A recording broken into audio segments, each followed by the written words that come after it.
तो इस वीडियो के साथ हम यूपीएससी इकोनॉमिक्स ऑप्शनल का पहला जो टॉप वीडियो है वो आप बच्चों के लिए तैयार करा रहे हैं।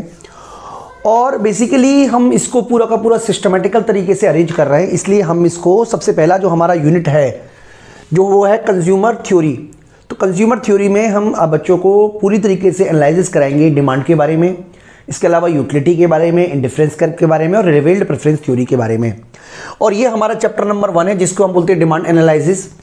और इस पूरे के पूरे चैप्टर में देखिए हमने 3 वीडियो बनाई हैं, जिसमें से पहली वीडियो हमारी जो डिस्कस हम टॉपिक करेंगे वो डिमांड के बारे में करेंगे कि इंडिविजुअल डिमांड, मार्केट डिमांड क्या होती है। इसके अलावा डिमांड फंक्शन पर डिस्कस करेंगे। इसी वीडियो में law of demand, causes of demand and causes of demand, ठीक है। इसके अलावा एक्सेप्शंस ऑफ डिमांड पे भी डिस्कस करेंगे। Change in quantity of demand and change in demand पे डिस्कस करेंगे। काइंड ऑफ डिमांड पे डिस्कस करेंगे एंड सबसे important bandwagon and snobs effect पे डिस्कस करेंगे। तो बेसिक आपको समझाने की तैयारी की जा रही है ताकि इकोनॉमिक्स का आपका फंडामेंटल जो है वो मजबूत हो। तो ये सारे के सारे टॉपिक हम डिस्कस करेंगे ताकि आपका फंडामेंटल, क्योंकि ऐसे स्टूडेंट हो सकते हैं जिनको इकोनॉमिक्स नहीं पढ़ी हो। अगर आपने मान लीजिए पढ़ी हुई है, आपको ये सब टॉपिक आते हैं, तो आप स्किप करके आगे भी निकल सकते हैं और आगे भी फर्दर दिख सकते हैं। इसके अलावा हम आपको, जैसा कि आपको बताया था कि यूट्यूब पे तो हमारी ये वीडियो अवेलेबल रहेगी, ये वाली वीडियो, लेकिन बाकी की दोनों वीडियो यूट्यूब पे अवेलेबल नहीं रहेंगी, क्योंकि हम 4 में से 1 वीडियो ही यूट्यूब पे डालेंगे, प्रोपोर्शन वही रहेगा हमारा। तो दूसरी वीडियो में जो होगी उसमें हम आपको समझाएंगे price elasticity, income elasticity and cross elasticity में क्या क्या होती है। इसके अलावा कौन कौन से फैक्टर्स हैं जो प्राइस इलास्टिसिटी ऑफ डिमांड को इफेक्ट करते हैं। कुछ मेथड्स हैं जिसको 5 मेथड्स हैं, उस पर हम डिस्कस करेंगे, जिसमें प्राइस, जिसमें हम परसेंटेज मेथड है, टोटल एक्सपेंडिचर मेथड है, आर्क मेथड है, इसके अलावा रेवेन्यू मेथड है। तो ये सारे के सारे मेथड पे हम डिस्कस करेंगे। और कुछ थ्योरम्स भी हैं जिसके बारे में हम बात करेंगे। जैसे 2 डिमांड कर्व हैं, तो ये 2 डिमांड कर्व में किसकी इलास्टिसिटी ज़्यादा होगी, इस तरीके की कुछ थ्योरम्स हैं जो काफ़ी पॉपुलर हैं, उनके बारे में भी डिस्कस करेंगे। तीसरी वीडियो थोड़ी सी टिपिकल है और आप हो सकता है आप में से कई स्टूडेंट ने पढ़ी भी ना हो, जिसमें से हम डिमांड इलास्टिसिटी ऑफ सब्स्टिट्यूशन पे समझेंगे। यानी कि देखिए प्राइस इलास्टिसिटी, जैसे क्रॉस इलास्टिसिटी है, क्रॉस इलास्टिसिटी तो हमें ये बताएगी कि उसमें अंदर सब्स्टिट्यूशन है या नहीं है। मतलब अगर क्रॉस इलास्टिसिटी हमें बताएगी क्या वो एक दूसरे को सब्स्टिट्यूट कर सकते हो, नहीं कर सकते हो। इलास्टिसिटी ऑफ सब्स्टिट्यूशन बताएगी कि वो सब्स्टिट्यूशन का एक तरीके से आपका कितना मैग्नीट्यूड क्या है, कि क्लोज सब्स्टिट्यूट है या फॉर सब्स्टिट्यूट है, ये हमें बताती है इलास्टिसिटी ऑफ सब्स्टिट्यूशन। इसके अलावा हम प्राइस इलास्टिसिटी में, इनकम इलास्टिसिटी में और इलास्टिसिटी ऑफ सब्स्टिट्यूशन में रिलेशन करना भी सीखेंगे। तो ये सारा का सारा टॉपिक डिस्कस करेंगे। तो बच्चों हमने ऑलरेडी देखिए वीडियो बनाई हुई है, हालांकि आप देखेंगे तो वो वीडियो में आपको व्हाइट बोर्ड पे बनाई हुई है, और लेकिन आपको समझ में आ जाएगा क्योंकि कंसेप्चुअली पढ़ाने वाला तो मैं ही हूँ। तो वो वीडियो हम इसमें ऐड कर देते हैं जिससे कि आपको कंसेप्ट समझ में आ जाए, और जहाँ जहाँ जो टॉपिक होगा जो हमने नहीं मिस किया होगा वो हम आपको ऐड कर देंगे। तो चलिए स्टार्ट करते हैं, आगे का कंटिन्यू करते हैं अपने टॉपिक को। अगर हम बात करते हैं डिमांड की, तो डिमांड जो होती है उसे डिमांड बनने के लिए 4 चीजों की जरूरत होती है। सबसे पहला डिजायर, यानी कि विलिंग टू बाय। अगर आप किसी चीज को खरीदना नहीं चाहते तो वो कभी डिमांड नहीं बनेगी, लेकिन सिर्फ खरीदने चाहने से भी वो डिमांड नहीं बनेगी। जैसे कि सपोज आप चाहते हो कि कोई ऐसी चीज खरीदना, जैसे कि मान लो आप चाहते हो कि आपको एक बंगला खरीदना है, लेकिन क्वेश्चन ये है कि क्या वो बंगला खरीदने के लिए आपके पास पैसे हैं। यानी कि केवल डिजायर होने से काम नहीं चलेगा, आपके पास परचेजिंग पावर भी होनी चाहिए, एबिलिटी टू पे भी होनी चाहिए। सपोज आप किसी चीज को खरीदने की इच्छा भी है और आपके पास परचेजिंग पावर भी है, लेकिन वो गुड्स भी मार्केट में अवेलेबल होनी चाहिए बिकने के लिए। अगर वो गुड्स मार्केट में अवेलेबल नहीं है बिकने के लिए, चाहे आपके पास परचेजिंग पावर क्यों ना हो, वो डिमांड नहीं कहलाएगी। यानी कि किसी चीज की डिमांड बनने के लिए सबसे पहले चाहिए डिजायर होना, दूसरा वो गुड्स अवेलेबल होना मार्केट में, तीसरा आपके पास में अवेलेबिलिटी होना, आपके पास अवेलेबिलिटी होना कि आप उसको परचेज कर सको। लेकिन आपके पास अगर ये तीनों चीजें हैं तो भी वो डिमांड नहीं कहलाएगी जब तक आप अपने परचेजिंग पावर को खर्च करने को तैयार नहीं हो। फॉर एग्जाम्पल, सपोज एक कार है जिसकी कीमत 30 लाख रुपए है। कार खरीदने की इच्छा भी है मेरी और कार खरीदने के लिए पैसे भी हैं और कार भी बाजार में मौजूद है, लेकिन जब तक आप उस पैसे को खर्च करने को तैयार नहीं होंगे, जब तक आप अपनी मनी को खर्च करने को तैयार नहीं होंगे, वो केवल डिजायर कहलाएगी, डिमांड नहीं कहलाएगी। डिमांड बनने के लिए जरूरी है डिजायर का होना, गुड्स का होना, परचेजिंग पावर का होना और विलिंग टू पे का होना। जो डिमांड होती है वो ऑलवेज किसी पर्टिकुलर टाइम पीरियड पे होती है, यानी कि रेस्पेक्ट टू द टाइम होती है। अगर टाइम नहीं होगा, किसी टाइम से रिलेटेड नहीं होगा, तो वो डिमांड नहीं कहलाएगी। जैसे कि हो सकता है कि आप विंटर में किसी चीज को परचेज करना चाहते हैं, उसी प्राइस पर आप उसी चीज को समर में परचेज करना नहीं चाहते होंगे। इसलिए जो डिमांड होती है वो हमेशा किसी ना किसी टाइम के रेस्पेक्ट में होती है। और दूसरा, विद रेफरेंस टू प्राइस। अगर किसी गुड्स का प्राइस नहीं है तो आप डिमांड नहीं बता सकते, यानी कि डिफरेंट डिफरेंट प्राइस पर डिफरेंट डिफरेंट क्वांटिटी बाय करना ही जो डिमांड है। यानी कि डिमांड जो है वो किसी पर्टिकुलर प्राइस के रेफरेंस में ही हम बोलते हैं। अगर हम बात करें डिमांड की, तो demand refer to the quantity of a commodity. Actual में डिमांड कोई चीज नहीं है, बल्कि डिमांड तो उस क्वांटिटी को बताती है, उस कमोडिटी की क्वांटिटी को रिफ्लेक्ट करती है जिसे कंज्यूमर परचेज करना चाहता है, यानी कि willing and able to buy. यानी कि कंज्यूमर उसको खरीदने के लिए विलिंग भी है और उसको एबल भी है eight each possible price during a given period of time.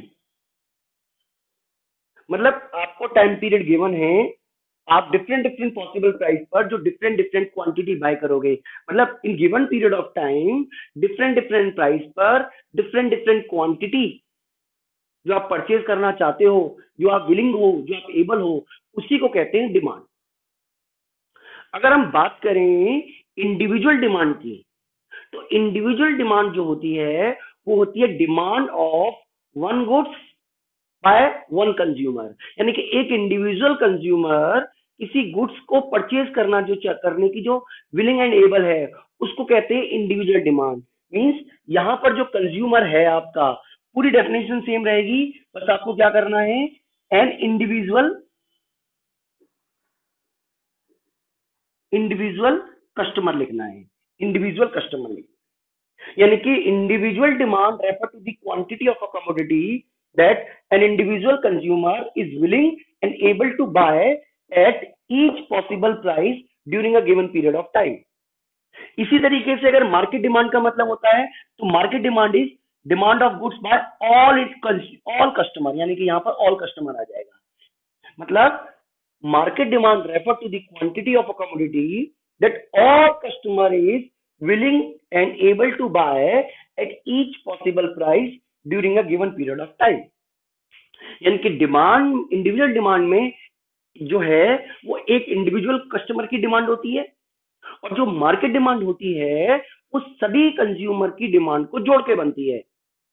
अगर हम टेबल की बात करें, तो देखिए यहाँ पर जो प्राइस है, मान लीजिए 5 है, 10 है और 15 है।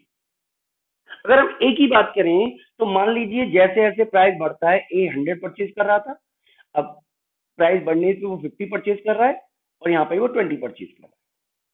जो बी हाउस होल्ड है उसकी डिमांड ए से कुछ डिफरेंट होगी, लेकिन प्राइस बढ़ने पर वो भी डिमांड को कम कर देगा।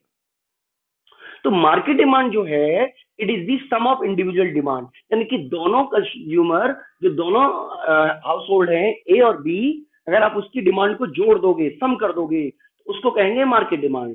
जैसे कि इस केस में जो मार्केट डिमांड है वो है 150, यहाँ पर जो मार्केट डिमांड है वो है 90, और यहाँ पर जो मार्केट डिमांड है वो है 50। यानी कि जो मार्केट डिमांड है, it is the sum of individual demand. अगर हम बात करें, तो यहां पर हम लिखते हैं क्वांटिटी और ऊपर लिखते हैं तीनों में प्राइस। ये ए का डायग्राम बना रहे हैं, ए हाउस होल्ड का, ये बी का, और ये मार्केट डिमांड। ये इंडिविजुअल डिमांड कर्व है, ये मार्केट डिमांड कर्व है।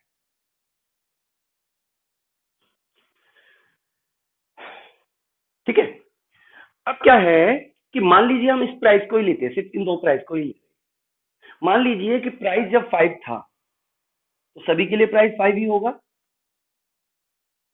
इस 5 रुपीज पर जो ए कंज्यूमर है वो कितना परचेज कर रहा है?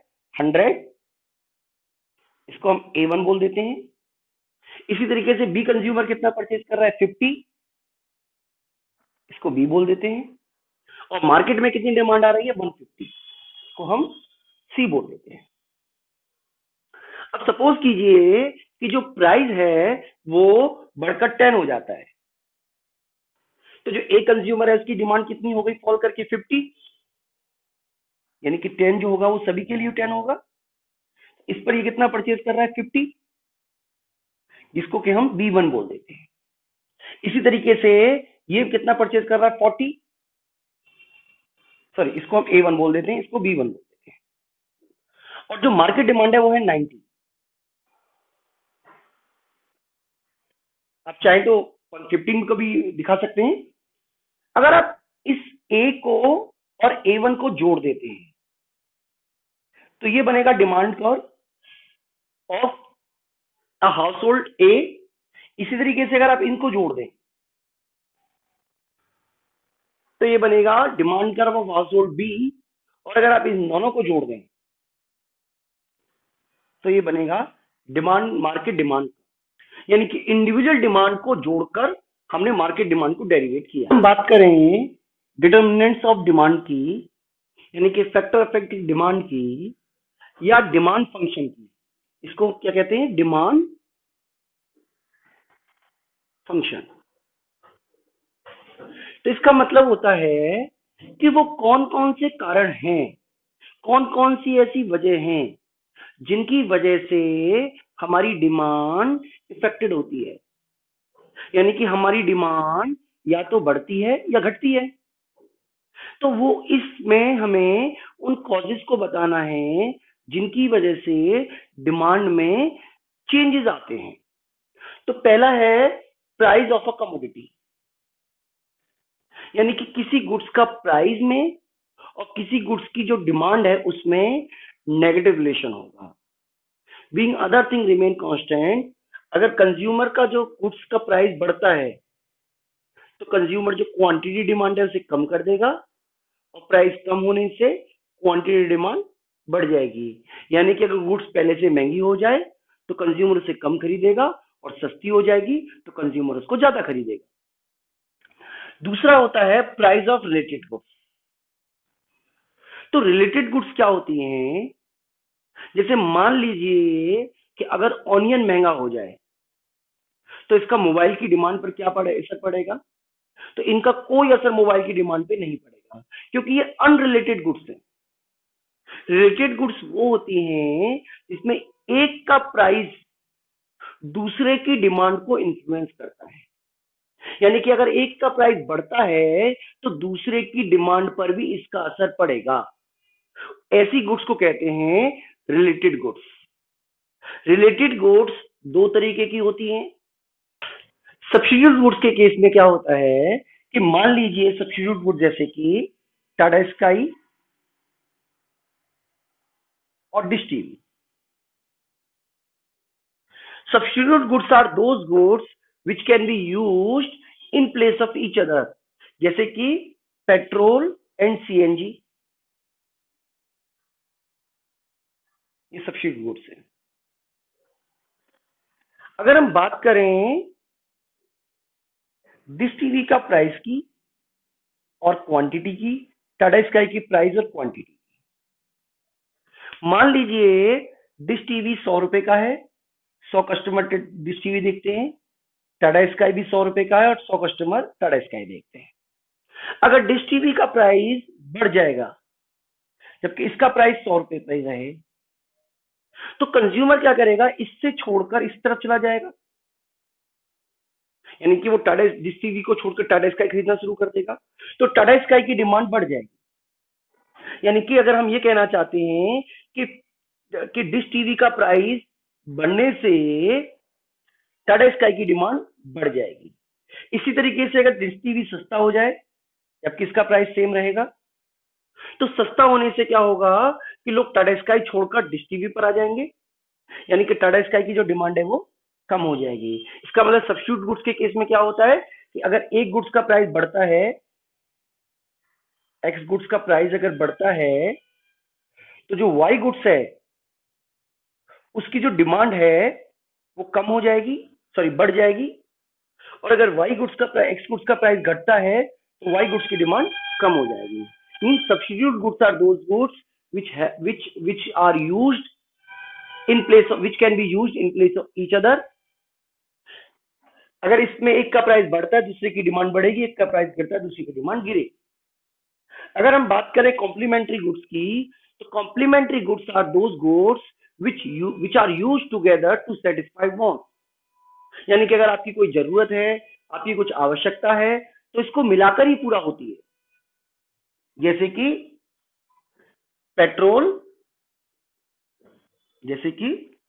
Petrol and car. अगर पेट्रोल का प्राइस बढ़ जाएगा तो जो कार की डिमांड है वो कम हो जाएगी, और पेट्रोल का प्राइस अगर कम हो जाएगा तो कार की डिमांड बढ़ जाएगी। इसी तरीके से इनकम ऑफ कंज्यूमर भी डिमांड को इफेक्ट करती है। इनकम का असर डिमांड पर क्या पड़ेगा, ये डिपेंड करता है कि गुड्स किस तरीके की है।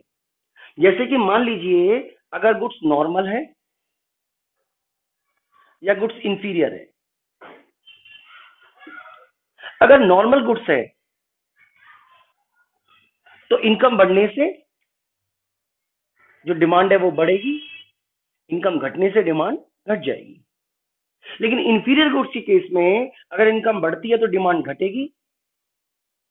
जैसे कि मान लीजिए मोटा अनाज या सेकेंड हैंड कपड़े, और इनकम घटने से डिमांड बढ़ जाएगी। अगर हम बात करें टेस्ट एंड प्रेफरेंसेस की, तो टेस्ट एंड प्रेफरेंस जो है हैज अ ब्रॉडर सेंस। इसमें फैशन, ट्रेडिशन, आपका बिहेवियर, आपका सीजन, सब कुछ इंक्लूड है। अगर टेस्ट एंड प्रेफरेंस में फेवरेबल चेंज होता है, पॉजिटिव चेंज होता है, तो कंज्यूमर जो है वो डिमांड को बढ़ा देगा। और अगर अनफेवरेबल चेंज होता है, नेगेटिव चेंज होता है, तो डिमांड को घटा देगा। फॉर एग्जाम्पल, अगर ये मान लीजिए खबर आ जाए या न्यूज में आ गया था जैसे कि मैगी में लेट्स था, तो क्या हुआ, कंज्यूमर ने उसकी डिमांड को कम कर दिया। यानी कि कंज्यूमर के फेवरेट जो टेस्ट एंड प्रेफरेंसेस है उसमें अनफेवरेबल चेंज आया, उसकी वजह से मैगी की डिमांड कम हो गई। इसके अलावा expectation of change in price in future भी डिमांड को इन्फ्लुएंस करती हैं। जैसे कि सपोज कीजिए कि अगर कस्टमर को ये लगता है कि जो पेट्रोल है वो महंगा होने वाला है कल से, तो कंज्यूमर क्या करेगा, या आप क्या करोगे या मैं क्या करूंगा कि जो गाड़ी है उसकी टंकी आज ही फुल करा लेंगे क्योंकि कल महंगा हो जाएगा। यानी कि अगर कंज्यूमर को लगता है कि फ्यूचर में प्राइस बढ़ने वाला है तो he will buy more goods at current price. और अगर कंज्यूमर को लगता है कि प्राइस फ्यूचर में घटने वाला है तो he will postpone his demand, और जो करंट डिमांड है वो कम हो जाएगी। Size and composition of population. देश में पॉपुलेशन का साइज क्या है, अगर साइज बढ़ता है तो डिमांड बढ़ेगी। और कंपोजिशन का मतलब है मेल ज्यादा या फीमेल ज्यादा है, बच्चे, ओल्ड एज और यंग कितने हैं, ये भी हमारी डिमांड को इन्फ्लुएंस करते हैं। इसके अलावा एडवर्टाइजमेंट का हमारे डिमांड पर बहुत असर पड़ता है। अगर किसी चीज की एडवर्टाइजमेंट ज्यादा की जाएगी तो उसके प्रति जो डिमांड है वो बढ़ेगी, और अगर एडवर्टाइजमेंट कम होगी तो डिमांड कम होगी। लेकिन अलग अलग गुड्स पर एडवर्टाइजमेंट का भी अलग अलग असर पड़ता है।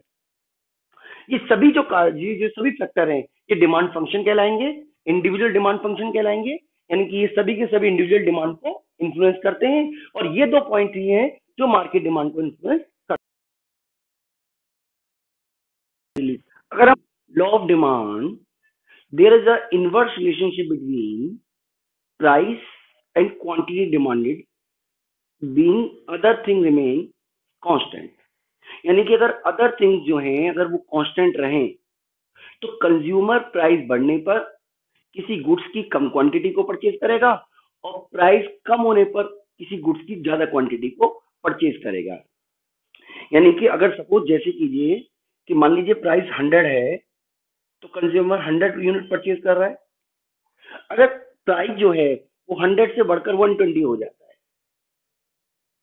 तो कंज्यूमर जो है वो डिमांड को कम कर देगा, 80 कर देगा। और इसी तरीके से अगर प्राइस 80 होता है तो डिमांड को बढ़ाकर वो 120 कर देगा। यानी कि अगर हम एक डायग्राम के समझें तो डायग्राम में हमें बताया हुआ है कि प्राइस 100 पर जो कंज्यूमर है वो 100 गुड्स परचेज कर रहा है। जैसी प्राइस बढ़कर 120 होती है, जो डिमांड है वो कम होकर 80 हो जाएगी, जिसे कि बी कॉम्बिनेशन द्वारा दिखाया गया है। इसी तरीके से अगर प्राइस 80 होती है तो जो डिमांड है वो बढ़कर 120 हो जाएगी, जिसे कि सी कॉम्बिनेशन द्वारा दिखाया गया है। अगर हम इसको ए बी सी को जोड़ देते हैं तो जो कर्व बनेगा उसे कहते हैं डिमांड कर्व। यानी कि डिमांड कर्व हमें बताता है, लॉ ऑफ डिमांड हमें बताता है that being other things remain constant, consumer will buy more quantity at less lower price and consumer will buy less quantity at higher price। यानी कि प्राइस बढ़ने से डिमांड कम होगी, प्राइस कम होने से डिमांड बढ़ेगी। लॉ ऑफ डिमांड के बारे में कुछ बातें बड़ी इंपॉर्टेंट है जिन्हें आपको समझना है। पहला है इनवर्स रिलेशनशिप, यानी कि लॉ ऑफ डिमांड प्राइस में और क्वांटिटी डिमांड में इनवर्स रिलेशन बताता है, being other things remain constant. दूसरी बात ये डज नॉट शो मैग्नीट्यूड। देखो ये केवल ये बताता है कि अगर किसी गुड्स का प्राइस बढ़ता है तो जो डिमांड है वो कम हो जाएगी, कितनी कम होगी ये नहीं बताता। यानी कि ये केवल इसके नेगेटिव रिलेशन को दिखाता है, उनके बीच का जो मैग्नीट्यूड है, यानी कि कीमत में जो चेंज होने से डिमांड में कितना चेंज आया, उस मैग्नीट्यूड को नहीं दिखाता। तीसरा, नो प्रोपोर्शनल रिलेशनशिप। इसका मतलब प्राइस और क्वांटिटी में कोई प्रोपोर्शनल रिलेशनशिप को लॉ ऑफ डिमांड नहीं बताता। जैसे प्राइस में कम होने पर डिमांड 20% भी बढ़ सकती है, 50% भी बढ़ सकती है, 80% भी बढ़ सकती है, लेकिन इनके बीच में कोई फिक्स प्रोपोर्शन नहीं है। यानी कि प्राइस और क्वांटिटी में कोई फिक्स प्रोपोर्शन नहीं है। ऐसा हम कभी नहीं कह सकते कि प्राइस 10% फॉल करने से डिमांड 10% ही बढ़ेगी या 20% ही बढ़ेगी। एक कोई फिक्स प्रोपोर्शन इसमें नहीं होता। तीसरा, चौथा, इसमें जो समझना है वो ये समझना है कि one sided. Law of demand हमें बताता है कि प्राइस का असर क्वांटिटी पे क्या होगा। लॉ ऑफ डिमांड में कहीं नहीं बताया जाता कि क्वांटिटी का असर प्राइस पर क्या होगा, इसलिए इसको हम वन साइडेड भी कहते हैं। यानी कि अभी हमने पढ़ा था लॉ ऑफ डिमांड में कि लॉ ऑफ डिमांड के लिए जरूरी है कि being other things remain constant. तो कुछ बातें हैं जिन्हें हमने कांस्टेंट एज्यूम कर लिया है। अगर वो बातें कांस्टेंट रहेंगी तभी प्राइस के बढ़ने पर क्वांटिटी कम होगी, अदरवाइज क्वांटिटी कम नहीं होगी। तो प्राइस बढ़ने पर क्वांटिटी कम होने के लिए क्या जरूरी है? Other things remain constant. वो अदर थिंग्स कौन कौन से हैं? जैसे price of substitute goods remain same. तो प्राइस ऑफ सब्स्टिट्यूट गुड्स का सेम रहना बहुत जरूरी है। जैसे कि सपोज टाटा स्काई का प्राइस बढ़ता है तो टाटा स्काई की जो डिमांड है वो तभी कम होगी जब उसकी जो सब्स्टिट्यूट गुड्स है डिश टीवी उसका प्राइस कांस्टेंट रहे। अगर उसका प्राइस भी बढ़ गया तो हो सकता है कि टाटा स्काई का प्राइस बढ़ने पर भी कंज्यूमर डिमांड को कम ना करे। तो टाटा स्काई का प्राइस बढ़ने पर टाटा स्काई की डिमांड तभी कम होगी जब उसका जो कॉम्प्लीमेंट्री गुड्स है, सॉरी जो उसकी सब्स्टिट्यूट गुड्स है डिश टीवी, उसका जो प्राइस है वो सेम रहे। इसी तरीके से price of complementary goods remain same. यानी कि अगर सपोज कार का प्राइस बढ़ने से कार की डिमांड तभी कम होगी जब पेट्रोल का प्राइस सेम रहे। अगर सपोज पेट्रोल का प्राइस कम हो जाता है तो हो सकता है कि कार का प्राइस बढ़ने पर भी लोग ज्यादा कार खरीदें। तो कार का प्राइस बढ़ने पर लोग कम कार कब खरीदेंगे? जब पेट्रोल का प्राइस सेम रहे। इसी तरीके से इनकम ऑफ कंज्यूमर सेम रहनी चाहिए। अदरवाइज अगर इनकम ऑफ कंज्यूमर बढ़ गई तो हो सकता है कि प्राइस बढ़ने पर वो क्वांटिटी को कम ना करे। तो प्राइस बढ़ने पर क्वांटिटी तभी कम होगी जब कंज्यूमर की जो इनकम है वो सेम रहे। गवर्नमेंट पॉलिसी रिमेन सेम, यानी कि गवर्नमेंट अपने टैक्सेशन पॉलिसी में और सब्सिडीज पॉलिसी में किसी भी तरीके का कोई चेंज नहीं करती, तभी प्राइस बढ़ने पर डिमांड कम होगी। There is no expectation of change in price, यानी कि कंज्यूमर को ना तो प्राइस फॉल करने का एक्सपेक्टेशन है ना ही प्राइस को राइज करने का एक्सपेक्टेशन है, तभी सेम प्राइस बढ़ने पर वो क्वांटिटी डिमांड को कम करेगा। इसके अलावा taste and preferences, size of population, अब बाकी की सीजन्स, इन सभी को हमने क्या माना है? कांस्टेंट माना है। तो ये सब बातें अगर कांस्टेंट रहेंगी तब प्राइस के बढ़ने पर जो डिमांड है वो कम होगी और प्राइस के कम होने पर डिमांड बढ़ेगी। अगर हम बात करें कि आखिरकार लॉ ऑफ डिमांड की वजह क्या है, कारण क्या है, यानी कि इस क्वेश्चन में, इस टॉपिक में हम ये समझने की कोशिश करेंगे कि आखिरकार प्राइस के कम होने से ही डिमांड क्यों बढ़ती है। यानी कि अगर प्राइस कम होता है तो डिमांड बढ़ जाएगी, ऐसा होता क्यों है। तो पहली वजह है law of diminishing marginal utility. अगर मैं आपसे कहूं कि 1 kg जो प्योर घी है वो 400 रुपीज का है, तो 5 kg कितने का होगा? 2000 रुपए का।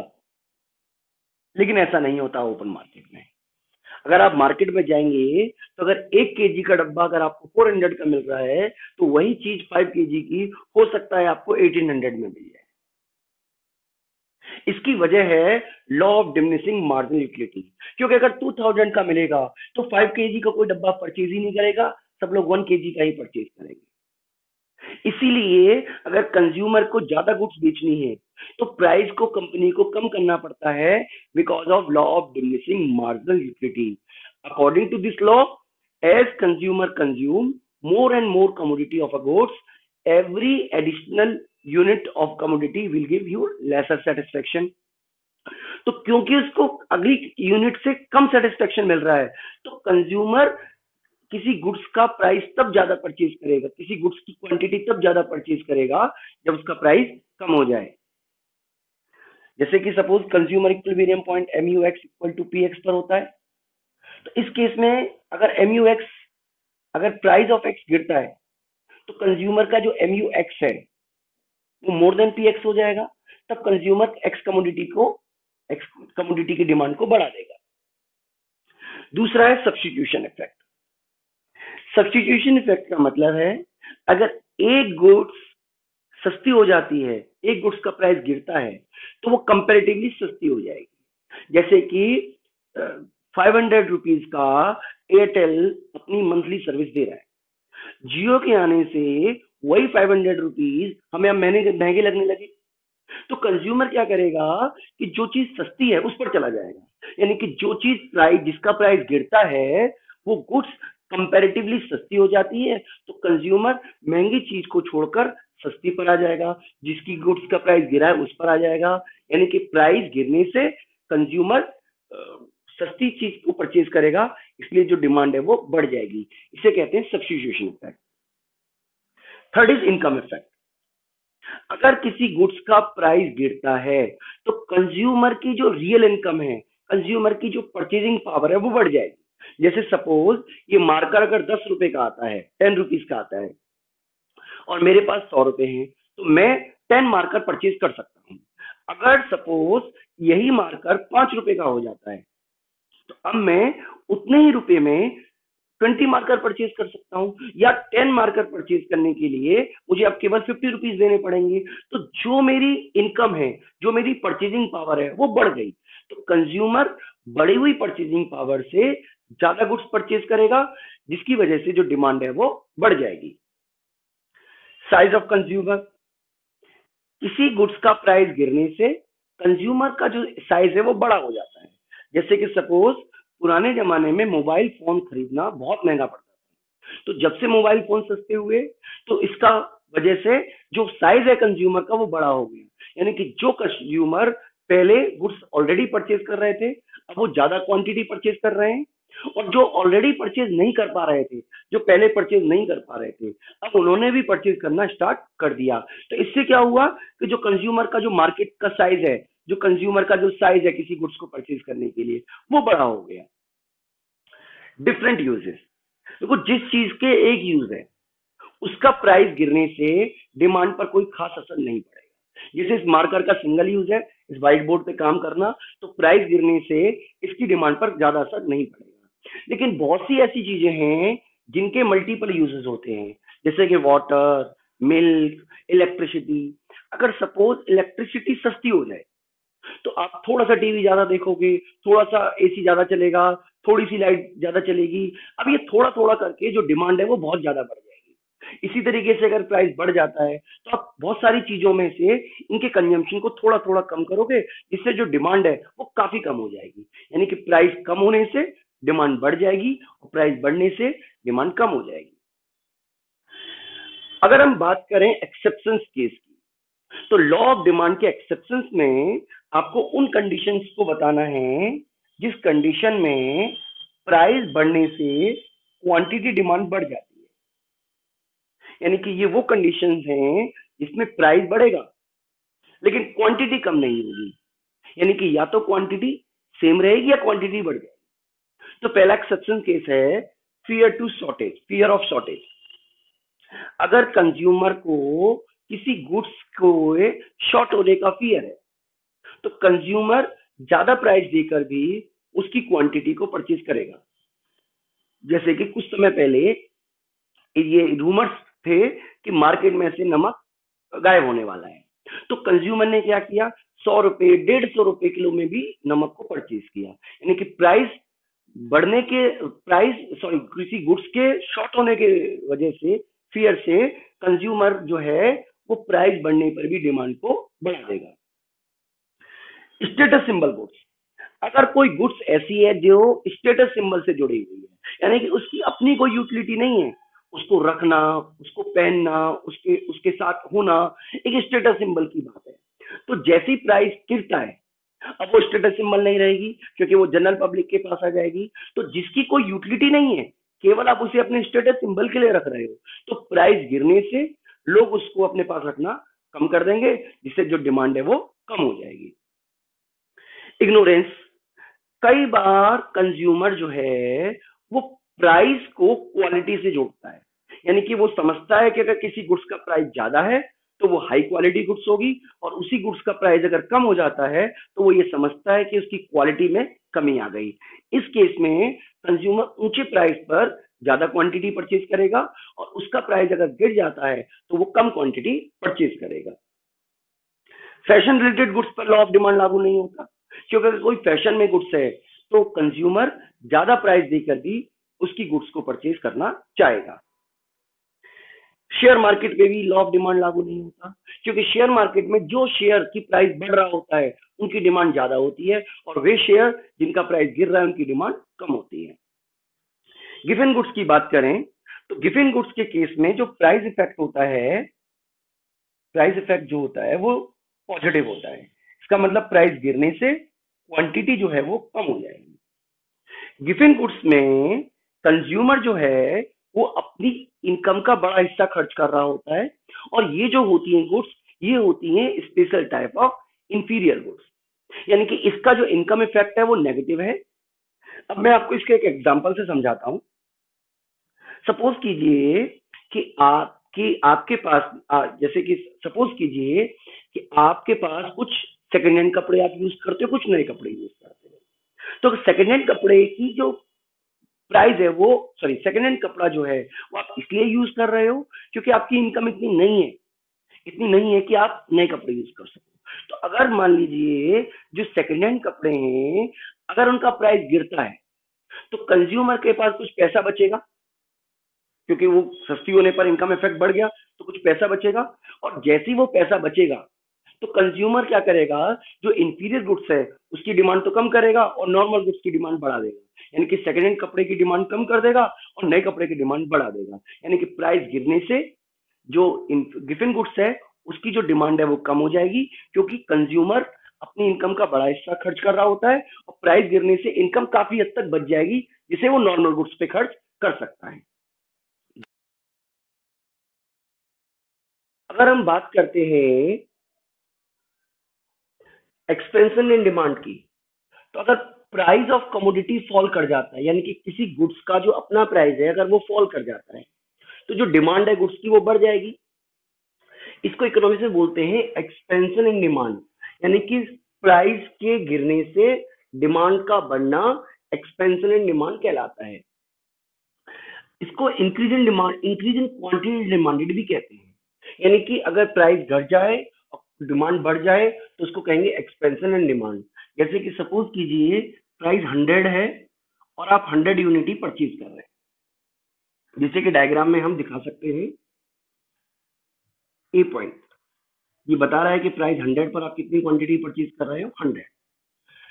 एक्सपेंशन इन डिमांड तब कहलाएगा जब प्राइस के फॉल होने से जो डिमांड है वो बढ़ जाएगी। यानी कि प्राइस हम मान लेते हैं 120 और इससे डिमांड बढ़कर हो गई 50, सॉरी प्राइस अगर मान लेते 80 और इससे डिमांड बढ़कर कितनी हो गई 150। यानी कि अगर प्राइस गिर करता है, फॉल करता है और 80 हो जाता है तो जो डिमांड है वो बढ़कर कितनी हो जाएगी 150। इसकी वजह से ये जो नया पॉइंट आएगा ये आएगा बी, और इन दोनों को जोड़ देंगे तो ये बनेगा हमारा डिमांड। आप देख पा रहे हैं कि इस केस में जो डिमांड कर्व है उसका मूवमेंट डाउनवर्ड हुआ है। यानी कि expansion in demand is caused by fall in the price. When the price of commodity fall, demand of commodity will rise. It is called expansion in demand. And in this case, demand का move downward. Increase in demand की अगर हम बात करें तो increase in demand तब होता है जब सेम प्राइस पर जो डिमांड है वो बढ़ जाती है। यानी कि सेम प्राइस पर डिमांड कब बढ़ेगी? सेम प्राइस पर डिमांड तब बढ़ेगी जब इनकम कंज्यूमर की इंक्रीज हो जाए in case of normal goods.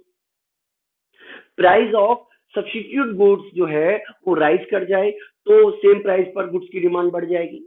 यानी कि अदर कॉजेज से प्राइस सेम रहेगा लेकिन अदर कॉजेज से अगर डिमांड बढ़ जाती है तो इसको कहते हैं increase in demand. Increase in demand में क्या होता है कि सपोज उसी तरीके से प्राइस 100 पर क्वांटिटी हम 100 एज्यूम कर लेते हैं। यानी कि हमने मान लिया कि प्राइस 100 पर क्वांटिटी 100 है और ये हमारा एक डिमांड कर्व है जिसको हम ए पॉइंट पर हमने इसको लाई कर दिया। अब इस केस में क्या होगा कि जो डिमांड कर्व है प्राइस तो सेम रहेगी लेकिन डिमांड बढ़कर राइज 150 हो जाएगी। It means at same price consumer will buy more quantity. तो इस केस में जो डिमांड कर्व है इट विल शिफ्ट राइटवर्ड। इसमें डाउनवर्ड मूवमेंट हुआ, इसमें राइटवर्ड शिफ्ट हुआ है। यानी कि राइटवर्ड शिफ्ट तब कहलाएगा जब सेम प्राइस पर कंज्यूमर ज्यादा गुड्स परचेज करेगा। इसमें क्या डिफरेंस है इन दोनों में? इसमें जो क्वांटिटी राइज हुई है वो हुई है प्राइस फॉल की वजह से, क्वांटिटी राइज हुई है। और इस केस में प्राइस तो सेम है पर क्वांटिटी डिमांड राइज हो गई है। इसको कहते हैं इंक्रीज इन डिमांड। इसी तरीके से अगर हम कॉन्ट्रैक्शन इन डिमांड की बात करें तो कॉन्ट्रैक्शन इन डिमांड तब कहलाएगा जब प्राइस राइज करने से जो डिमांड है वो कम हो जाएगी। यानी कि प्राइस 100 पर क्वांटिटी 100 है और प्राइस 150 होने पर क्वांटिटी 50 हो गई। इसका मतलब प्राइस राइज करने से जो क्वांटिटी डिमांड है वो फॉल कर गई। इसे कहते हैं कॉन्ट्रैक्शन इन डिमांड। जैसे कि डायग्राम में हम समझते हैं कि प्राइस 100 पर क्वांटिटी 100 है और प्राइस जैसे ही राइज करता है और प्राइस बढ़कर हो जाता है 120, तो ये प्राइस बढ़कर 120 हो जाता है तो इससे जो डिमांड है वो कितनी हो जाएगी 50 हो जाएगी। इसका मतलब प्राइस राइज करने से जो डिमांड है वो घट गई, फॉल कर गई। It means contraction in demand means when the quantity demand fall due to rise in the price। और इस केस में जो डिमांड कर्व का मूवमेंट होगा वो अपवर्ड मूवमेंट होगा, इस तरीके से मूवमेंट होगा क्योंकि आप ए से बी पॉइंट पर आ रहे हो, upward movement. Increase in demand तब कहलाएगा डिक्रीज इन डिमांड तब कहलाएगा जब कंज्यूमर सेम प्राइस पर जो कमोडिटी की डिमांड है वो कम कर देता है। जैसे कि फॉल इन इनकम की वजह से, fall in the price in future, expectation of fall in price in future की वजह से, fall in the price of substitute goods की वजह से, कोई भी वजह हो सकती है, कई सारी वजह है। तो इस केस में क्या होगा, जैसे 100 रुपीज प्राइस पर क्वांटिटी 100 है, यानी कि हम ये कह रहे हैं कि प्राइस 100 पर क्वांटिटी 100 है, ये हमारा ए पॉइंट हो गया और ये हमारा demand curve, initial demand curve D0 D0। Decrease in demand के केस में क्या होगा कि at the same price consumer will bye less goods, तो जिसकी वजह से जो डिमांड कर्व है वो डाउनवर्ड शिफ्ट हो जाएगा, इस तरीके से चला जाएगा। तो ये क्वांटिटी डिमांड है 50 रहेगी। यानी कि कंज्यूमर इस केस में क्या कर रहा है, प्राइस के राइज करने पर क्वांटिटी डिमांड को कम कर रहा है, इसमें सेम प्राइस पर ही क्वांटिटी डिमांड को कम कर रहा है। इसमें प्राइस बढ़ रही है, इसमें सेम प्राइस है, क्वांटिटी डिमांड दोनों में घट रही है। इसको कहते हैं कॉन्ट्रैक्शन इन डिमांड, इसे कहते हैं डिक्रीज इन डिमांड। अगर हम बात करें change in quantity of demand की, तो इसको movement along the demand curve भी कहते हैं। ये तब होगा जब प्राइस के राइज करने से क्वांटिटी डिमांड फॉल कर जाए और प्राइस के फॉल करने से क्वांटिटी डिमांड राइज कर जाए, यानी कि expansion in demand and contraction in demand दोनों का एक साथ अगर हम डायग्राम बना दें तो इसको कहते हैं चेंज इन क्वांटिटी डिमांडेड या movement in the demand curve. जैसे कि सपोज प्राइस इनिशियली 100 ले लेते हैं, क्वांटिटी 100 ले लेते हैं, तो दोनों का प्राइस 100 ही ले लिया है, ये पॉइंट ए है। अगर सपोज प्राइस जो है वो हो जाती है 80, तो डिमांड कितनी हो जाएगी 150, और अगर प्राइस हो जाता है 120 तो डिमांड कितनी हो जाएगी 50। यानी कि अगर प्राइस 80 होती है, सॉरी, तो डिमांड जो है वो 150 होगी, जिसे बी पॉइंट बताया हुआ है। इसी तरीके से अगर प्राइस 120 हो जाता है तो जो डिमांड है वो 50 होगी, यानी कि प्राइस के फॉल करने से डिमांड राइज करेगी और प्राइस के राइज करने से डिमांड फॉल करेगी। अगर हम इन तीनों पॉइंटों को ऐड कर दें, जोड़ दें सब एक ही लाइन से, तो ये डिमांड कर्व होगा। और इस केस में जो डिमांड कर्व है वो डाउनवर्ड भी मूवमेंट कर रहा है और अपवर्ड मूवमेंट भी कर रहा है, इसलिए इसको कहते हैं movement along the demand curve. यानी कि चेंज इन क्वांटिटी डिमांड की वजह क्या है, चेंज इन प्राइस, प्राइस के राइज करने से क्वांटिटी का फॉल करना और प्राइस के फॉल करने से क्वांटिटी का राइज करना चेंज इन क्वांटिटी डिमांड कहलाता है। और इस केस में demand curve upward and downward movement करता है। अगर हम बात करें चेंज इन डिमांड की, इसको कहते हैं चेंज इन डिमांड की, तो चेंज इन डिमांड तब होगा जब सेम प्राइस पर कंज्यूमर पहले से ज्यादा गुड्स खरीदे या पहले से कम गुड्स खरीदे। यानी कि मान लीजिए कि इनिशियली प्राइस 100 है तो कंज्यूमर 100 यूनिट परचेज कर रहा है। अगर 100 पर ही कंज्यूमर 150 परचेज करता है तो इसको कहते हैं इंक्रीज इन डिमांड, और अगर 100 पर ही कंज्यूमर 50 डिक्रीज परचेज करता है तो इसको कहते हैं डिक्रीज इन डिमांड। अगर हम इन दोनों को ऐड कर दें तो एक साथ बताएं तो इसको कहते हैं चेंज इन डिमांड। जैसे कि प्राइस 100 पर कंज्यूमर जो परचेज कर रहा है वो 100 यूनिट कर रहा है। इसी तरीके से अगर प्राइस 100 पर ही कंज्यूमर डिमांड को बढ़ाकर 150 कर देता है,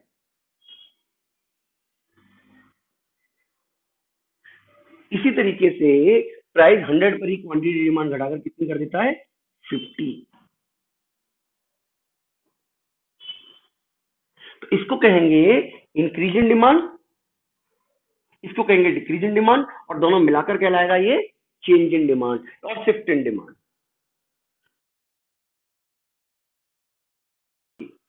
तो डिमांड के कई तरीके के टाइप्स हैं, इनमें से कुछ टाइप्स हमने यहां बताए हुए हैं। जैसे नंबर 1 है डायरेक्ट डिमांड। डायरेक्ट डिमांड में उन गुड्स की डिमांड को शामिल किया जाता है जो हमारी वांट्स को डायरेक्ट सेटिस्फाइड करती है, जैसे कि मिल्क, बुक, जैसे कि फूड, ये सब डायरेक्ट डिमांड है। यानी कि जो चीजें आपकी वांट्स को डायरेक्ट सेटिस्फाइड करें, जैसे मोबाइल फोन, ये क्या कर रही हैं, हमारी वांट्स को डायरेक्ट सेटिस्फाइड कर रही है, तो इन सभी को कहते हैं direct demand. Second is derivated demand. Derivated demand का मतलब होता है कि जब हमारी डिमांड को इनडायरेक्टली कोई सेटिस्फाइड करता है तो उसको कहते हैं डेरिवेटेड डिमांड। जैसे कि एसी मैकेनिक की डिमांड, एक्चुअल में एसी मैकेनिक की कोई डिमांड नहीं है, क्योंकि एसी की डिमांड है इसलिए एसी मैकेनिक की डिमांड है। तो जो एसी मैकेनिक की डिमांड है वो डेरिवेटेड डिमांड है। तो डायरेक्ट डिमांड वो होती है जो हमारी वांट्स को डायरेक्ट सेटिस्फाइड करे, और डेरिवेटेड डिमांड वो होती है जो हमारी वांट्स को इनडायरेक्टली सेटिस्फाइड करती है। Price demand, income demand and cross demand के बारे में तो हम पहले भी पढ़ चुके हैं। प्राइस डिमांड का मतलब होता है कि किसी गुड्स की डिमांड जो प्राइस से रिलेटेड होती है। यानी कि हम जानते हैं कि नॉर्मली जो क्वांटिटी डिमांड है और जो प्राइस है उसमें नेगेटिव रिलेशन है, being other thing remain constant, तो इसको कहते हैं प्राइस डिमांड। यानी कि किसी गुड्स की वो डिमांड जो प्राइस से इन्फ्लुएंस होती है, जो प्राइस से इफेक्टेड होती है, उसे कहते हैं प्राइस डिमांड। इसी तरीके से इनकम डिमांड वो होती है, इनकम डिमांड वो होती है जो कंज्यूमर की इनकम से इफेक्टेड होती है, being other thing remain constant. जैसे कि नॉर्मल गुड्स की जो डिमांड है वो इनकम बढ़ने से नॉर्मल गुड्स की डिमांड बढ़ जाती है, इसलिए इस केस में डिमांड कर्व इस तरीके का बनेगा, being other thing remain same. और इंफीरियर गुड्स में इनकम बढ़ने से डिमांड कम हो जाती है, इसलिए इंफीरियर गुड्स का डिमांड कर्व इस तरीके से बनेगा। तो इसको कहते हैं इनकम डिमांड। यानी कि प्राइस से जो इन्फ्लुएंस डिमांड होती है वो प्राइस डिमांड, और इनकम से जो डिमांड इन्फ्लुएंस होती है उसको कहते हैं इनकम डिमांड। इसी तरीके से क्रॉस डिमांड भी होती है। क्रॉस डिमांड का मतलब होता है कि जो प्राइस ऑफ एक्स जो है वो बढ़ने से क्वांटिटी ऑफ एक्स पर जो असर होगा, यानी कि जो भी चेंज होगा इसमें, उसे कहते हैं क्रॉस डिमांड। यानी कि प्राइस एक्स का क्वांटिटी वाई की। अगर गुड्स सब्स्टिट्यूट है तो सब्स्टिट्यूट गुड्स के केस में क्या होता है कि एक्स गुड्स का प्राइस बढ़ने से वाई गुड्स की डिमांड बढ़ जाती है। तो सब्स्टिट्यूट गुड्स के केस में डायग्राम ऐसा बनेगा, पॉजिटिव स्लोप का। और कॉम्प्लीमेंट्री गुड्स क्या होती हैं, जो मिलकर वांट्स को पूरा करती हैं। तो कॉम्प्लीमेंट्री गुड्स के केस में जो डिमांड कर्व है वो डाउनवर्ड होगा। इसका मतलब प्राइस एक्स का बढ़ने से क्वांटिटी ऑफ वाई फॉल कर जाएगी। जॉइंट डिमांड उस कंडीशन में उस गुड्स की डिमांड जॉइंट डिमांड कहलाती है जिसमें आपको किसी एक पर्टिकुलर वांट्स को पूरा करने के लिए कई सारी गुड्स की किसी नीड्स होती है। जैसे कि आपको कोई जगह ट्रेवल करना है तो आपको कार चाहिए, कार के साथ पेट्रोल भी चाहिए, उसमें टूल्स होने चाहिए, ब्रेक होने चाहिए, टायर होने चाहिए।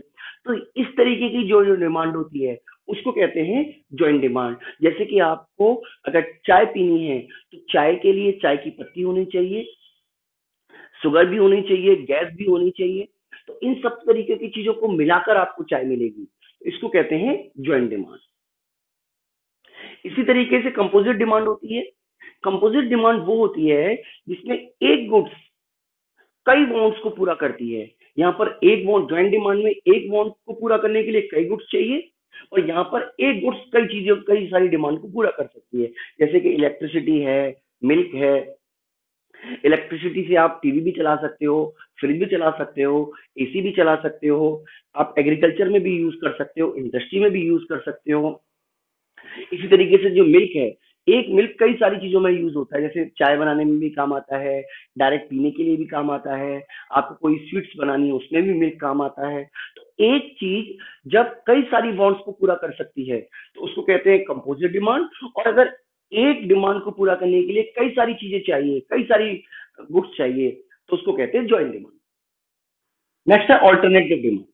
ऑल्टरनेटिव डिमांड उस गुड्स की कहलाती है जिसमें एक वांट्स को सेटिस्फाई करने के लिए आपके पास में बहुत सारे ऑप्शन अवेलेबल है। जैसे कि मान लीजिए आपको खाना खाना है तो राइस है, ब्रेड है, ब्रेड के अलावा रोटी कई तरीके की होती है, कई सारी चीजें अवेलेबल हैं एक ही वांट्स को सेटिस्फाई करने के लिए, उसको कहते हैं ऑल्टरनेटिव डिमांड।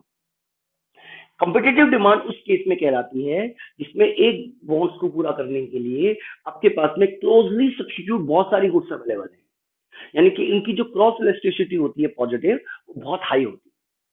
जैसे कि Tata Sky, Dish TV, Big TV, Sun TV, Airtel, बहुत सारे ऑप्शन आपके पास अवेलेबल है जिसमें कंपिटिटिव प्राइस है सभी का, यानी कि एक दूसरे का प्राइस जो है वो बहुत काफी क्लोज है। तो एक का प्राइस में भी थोड़ा सा भी चेंज होने से डिमांड में बहुत ज्यादा असर करेगा। करते हैं आज इस वीडियो में हम बात करने वाले हैं नेटवर्क एक्सटर्नलिटीज की। तो इसको हम बेसिकली बैंडवैगन इफेक्ट्स और स्नॉप्स इफेक्ट के नाम से भी जानते हैं। तो बैंडवैगन इफेक्ट और स्नॉप्स इफेक्ट के बारे में जो इंट्रोडक्शन दिया था वो हार्वे लेविस्टीन ने दिया था।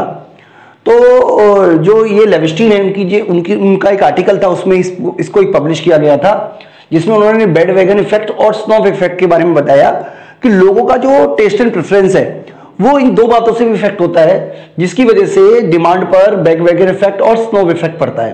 तो मैं आपको यहाँ पे डायग्राम के थ्रू भी समझाने वाला हूं बच्चों। तो ये सारा का सारा टॉपिक हमने एचएल आहूजा सर की बुक से लिया हुआ है। तो क्योंकि जैसे आप बच्चे जानते होंगे कि हम यूपीएससी इकोनॉमिक्स और नेट की तैयारी बच्चों को कराते हैं, तो उसी लेवल को मेंटेन करने के लिए हमने एचएल आहूजा की बुक में जो लिखा हुआ है उसी के हिसाब से आप बच्चों को ये टॉपिक पढ़ा रहे हैं। तो बच्चों अगर नेटवर्क एक्सटिलिटीज की अगर हम बात करें तो इसका क्या मतलब है नेटवर्क एक्सटिलिटीज का। देखिए जैसे मान लीजिए मेरा एक पड़ोसी है, उसके घर में एलजी का टीवी है, वो भी 65 इंच का, तो मुझे भी लगेगा कि मेरे पास भी 65 इंच का टीवी होना चाहिए। यानी कि इस तरीके का जो नेटवर्क बनता है, यानी कि अधिकतर लोगों को लगेगा, अगर मान लीजिए सबके पास में, जैसे पुराने जमाने में क्या हुआ करता था, पुराने जमाने में ब्लैक एंड व्हाइट टीवी हुआ करते थे और किसी एक व्यक्ति ने या कुछ व्यक्तियों ने मिलकर कलर टीवी खरीद लिया, तो जिनके पास ब्लैक एंड व्हाइट टीवी थे उनको भी लगा कि उनके पास भी कलर टीवी होने चाहिए।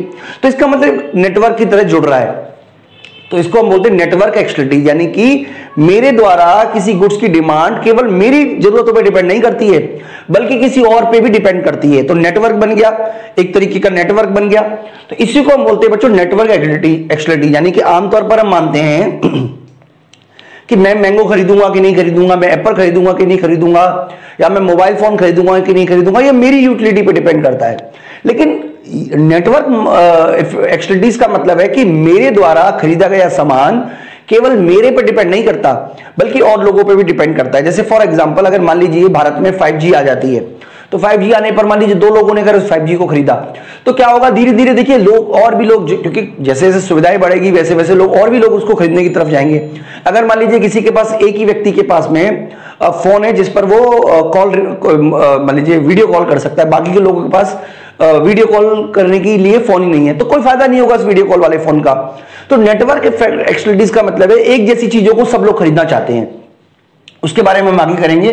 तो नेगेटिव एक्सटिलिटीज का मतलब है one individuals utility for a goods depend on the number of other people who consume the community. यानी कि एक व्यक्ति के द्वारा किया गया कंजम्पशन की यूटिलिटी डिपेंड करता है कि बाकी के लोग उसे कंज्यूम कर रहे हैं कि नहीं कर रहे हैं।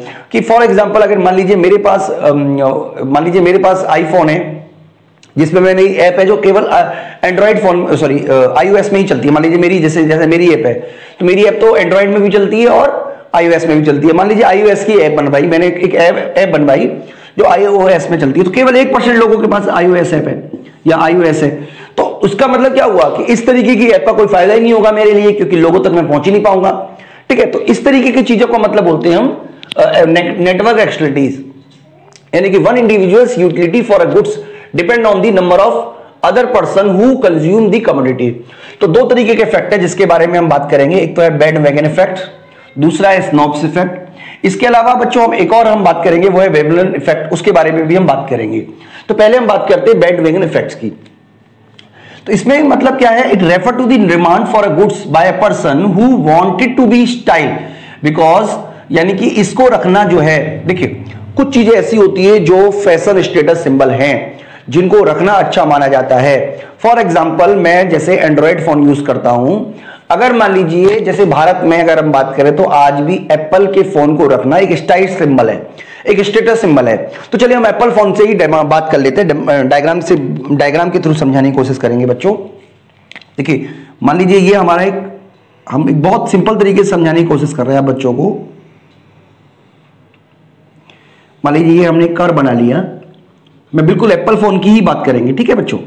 सपोज फॉर एग्जांपल के लिए कि 100, ये एप्पल का डिमांड कर्व है, this one is demand curve of Apple phone. ठीक है, बुक में तो 4 डायग्राम बना रखे हैं, मैं आपको सिंपल बनाने के लिए केवल 2 ही डायग्राम के थ्रू समझाने की कोशिश करूंगा पूरी तरीके से कि वो क्या कहना चाहता है डायग्राम में। तो मान लीजिए कि फोन का प्राइस 100 रुपीज है, आप चाहे तो 100,000 मान ले सकते हैं, 100 रुपीज मान सकते हैं, कुछ भी मान लीजिए। और केवल 100 लोग ऐसे हैं जो गुड्स को बाय कर रहे हैं। ओके जी, तो मान लीजिए ये ए हो गया, यानी कि बहुत कम लोग ऐसे हैं जिनके पास में ये आईफोन उपलब्ध है। एक क्लियर हो गया बात। अब मान लीजिए सपोज कीजिए कि किसी वजह से इसका जो प्राइस है, मान लीजिए प्राइस जो है अगर वो 50 हो जाए, 50 हो जाए तो कितने लोग बाय करेंगे? डेफिनेटली ज्यादा लोग बाय करेंगे, और ये बाय करेंगे 200 लोग। हमने सिंपल मान लिया बहुत सिंपल समझाने के लिए। यानी कि 100 से 100 जो है ये कहलाता है प्राइस इफेक्ट, यानी कि प्राइस गिरने से डिमांड का बढ़ना प्राइस इफेक्ट कहता है। ये तो प्राइस इफेक्ट है, इसमें कहीं पे भी हमने जो बैंडवैगन इफेक्ट की बात ही नहीं आई।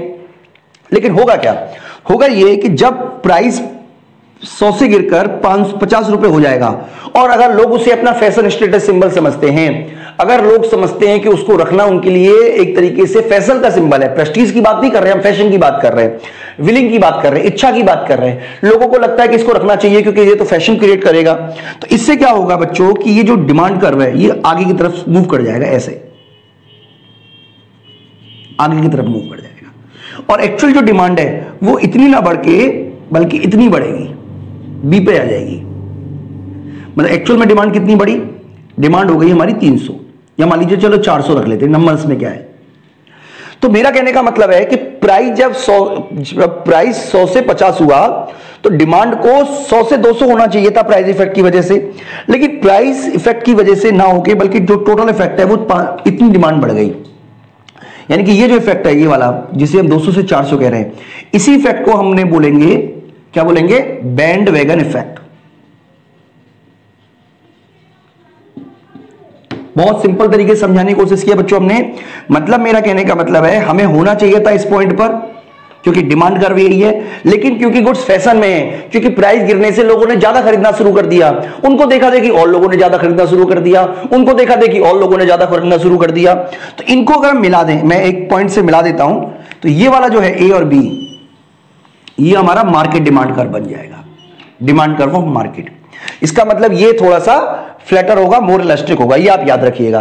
तो यहां पर ये बताने की कोशिश की जा रही है, it refer to the demand for a goods by a person who wanted to be in style because possessions of these goods is fashion and therefore many other have it। यानी कि क्योंकि ये फैशन में आ गया है इसलिए ज्यादा से ज्यादा लोग इसे कंज्यूम करने की कोशिश करेंगे और इसकी वजह से आपको पॉजिटिव एक्सटर्नलिटीज देखने को मिलेगी। तो ये तो बच्चों कहलाता है बैंड वैगन इफेक्ट। बहुत सिंपल तरीके से समझाने की कोशिश की है हमें, क्योंकि जब आप बुक में डायग्राम देखोगे तो उसमें कई सारे और भी डायग्राम बनाए हुए हैं। अगर हम बात करें बच्चों स्नॉब इफेक्ट की, तो देखिए स्नॉब इफेक्ट क्या होता है। Snob effect refer to the desire to process a unique commodity having prestige value. देखिए कई लोग ऐसे होते हैं जो अपनी प्रेस्टीज वैल्यू बना के रखना चाहते हैं। कोई लोग ऐसे होंगे जैसे मान लीजिए किसी के पास में एप्पल का फोन है, ठीक है, अब S4 है मान लीजिए, या जो भी ब्रांड है एप्पल में से, तो किसी और के पास अगर वो फोन हो गया तो उनको लगता है कि उनकी जो वैल्यू है वो घट गई है। स्नोबिस अगर आप वर्ड मीनिंग देखोगे तो मतलब कई बार इसको नकचड़ा भी बोल देते हैं स्नोबिस को, ठीक है। स्नोबिस का मतलब होता है जिसमें हर जगह अपने आप को प्रायोरिटी, अपने आप को सुपीरियर दिखाने की इच्छा होती है। तो यहां पर देखिए क्या होता है बच्चों, ध्यान से समझिएगा। जैसे इसने पॉजिटिव एक्सटर्नलिटीज क्रिएट की, सेम ये नेगेटिव एक्सटर्नलिटीज क्रिएट करेगा। इसका मतलब क्या हुआ कि जब प्राइस गिर जाते हैं, ठीक है, स्नॉब इफेक्ट कहता है कि जब प्राइस गिर जाते हैं तो प्राइस गिरने की वजह से लोग ज्यादा खरीदेंगे, लेकिन जो स्नॉबिस लोग होंगे या जिनके पास स्नॉबिस इफेक्ट होगा उनको लगेगा क्योंकि ये ज्यादा लोग खरीद रहे हैं इसलिए वो ना खरीदें। बात को क्लियर कीजिएगा। यहां पर क्या हुआ था, क्योंकि ज्यादा लोग खरीद रहे हैं इसलिए फैशन में आ गया, जब फैशन में आ गया तो लोगों ने ज्यादा खरीदा। यहां पे क्या हुआ, क्योंकि प्राइस गिरा इसलिए ज्यादा लोग खरीद ले, इसलिए जो स्नॉबिस है उसको लगेगा कि मुझे नहीं खरीदना चाहिए इसलिए वो नहीं खरीदेगा। देखिए डायग्राम के थ्रू समझाते हैं आपको पूरी बात। तो चलिए ये डिमांड कर्व बना लेते हैं। मान लीजिए ये हमारा डिमांड कर्व है जो कि मान लीजिए प्राइस 100 रुपए पर आप 100 क्वांटिटी बाय कर रहे हो, ओके जी। तो आपने क्या किया, केवल 100 क्वांटिटी को ही बाय किया। अब जैसे आपका प्राइस गिरकर 50 हो गया, 50 हो गया,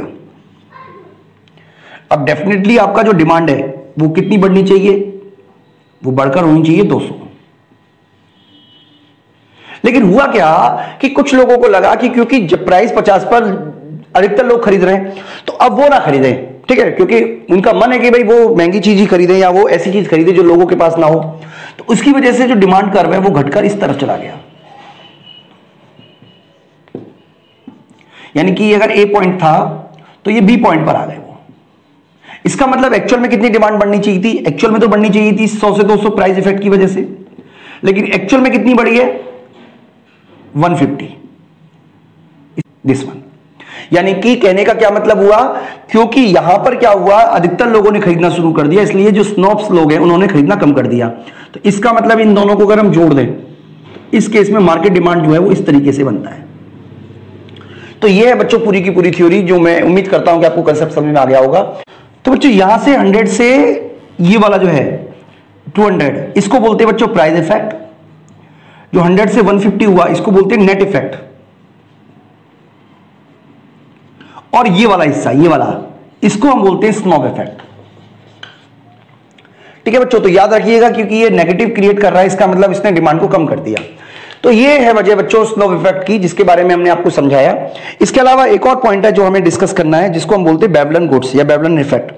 देखिए बेवलन गुड्स क्या होती है, मैं आपको पहले ये भी बता देता हूं, उसके बाद ये भी बता दूंगा कि इन दोनों से कैसे अलग है। Veblen goods is a luxury goods for which the demand of goods increase as the price increase, यानी कि ये वो लग्जरी गुड्स होती है जिनकी प्राइस जो है ज्यादा होगी तभी लोग इसे ज्यादा खरीदेंगे, और अगर प्राइस कम होगी तो इसे लोग कम खरीदेंगे। यानी कि इस केस में जो लॉ ऑफ डिमांड है वो लागू नहीं होता, जिसकी वजह से ये जो डिमांड कर्व है ये अपवर्ड होता है इसके, यानी कि बेवलन गुड्स के केस में। तो बच्चों इसका मतलब ये गुड्स वो होती है जो एक तरीके से स्टेटस सिंबल होती हैं, या कंस्पीशियस कंजम्पशन यानी कि प्रतिष्ठा सूचक वस्तुएं होती हैं, जैसे वो लोग होते हैं जो चाहते हैं कि उनके पास बड़ी बड़ी कारें हों जो दूसरों के पास ना हो। ठीक है, लग्जरी चीजें वो रख रहे हैं, और वो तभी तक रखेंगे जब तक उनका प्राइस ज्यादा होगा, और वो नहीं खरीदेंगे अगर उनका प्राइस कम होगा। तो बेवलन गुड्स जो है वो एक अमेरिकन इकोनॉमिस्ट थे बेवलन, उनके नाम पे इनको रखा गया। ठीक है, तो यहां पे मैं आपको बताना चाहता हूं कि बच्चों इस तरीके की गुड्स जो होती हैं, बेवलन गुड्स जो होती हैं, वो स्नॉब गुड्स से किस तरीके से अलग होती है। देखिए स्नॉब गुड्स जो होती है उनका डिमांड कर्व डाउनवर्ड होता है, लेकिन जो बेवलन गुड्स होती है उनका जो डिमांड कर्व है वो अपवर्ड होता है, ये भी आप याद रखिएगा। और उस केस में क्या होता है कि जैसे ही मान लीजिए कोई गुड्स की प्राइस गिरता है, ठीक है, तो लोग नहीं खरीदते, यानी कि जो इस केस में तो देखिए नेट इफेक्ट जो है वो पॉजिटिव है। बेवलन गुड्स होती है जिनका अधिकतर यूज अमीर लोग ही कर रहे होते हैं, ठीक है, उसकी कोई आपको सकते हो इंट्रिंसिक वैल्यू नहीं होती, उसकी कोई बस वो इसलिए यूज किया जाता है ताकि लग्जरी दिखाई जा सके। जैसे आपने देखा होगा बड़ी बड़ी फिल्मों में, या फिल्मों में देखा होगा कि लोग शेर की खाल को टांग देते हैं दीवालों के ऊपर, तो उसकी कोई वैल्यू तो है नहीं, क्या वैल्यू है उसकी, कोई वैल्यू नहीं है। ठीक है, तो वो वैल्यू क्या है, केवल ये दिखाने के लिए कि हमारी प्रतिष्ठा है। तो उस गुड्स की बात अगर हम करें तो उन गुड्स का प्राइस अगर कम होगा तो लोग उसे कम मात्रा में खरीदेंगे। तो ये बच्चों बेसिकली तीनों में फर्क है, तीनों हैं। मैं उम्मीद करता हूं कि आपको इस वीडियो से सारे के सारे कंसेप्ट जो हैं वो समझ में आ गए होंगे बच्चों। तो बच्चों अगर आप हमारी ऐप अभी तक डाउनलोड नहीं किया तो आप ऐप जरूर डाउनलोड कर लीजिएगा। इस वीडियो में इतना ही, थैंक यू।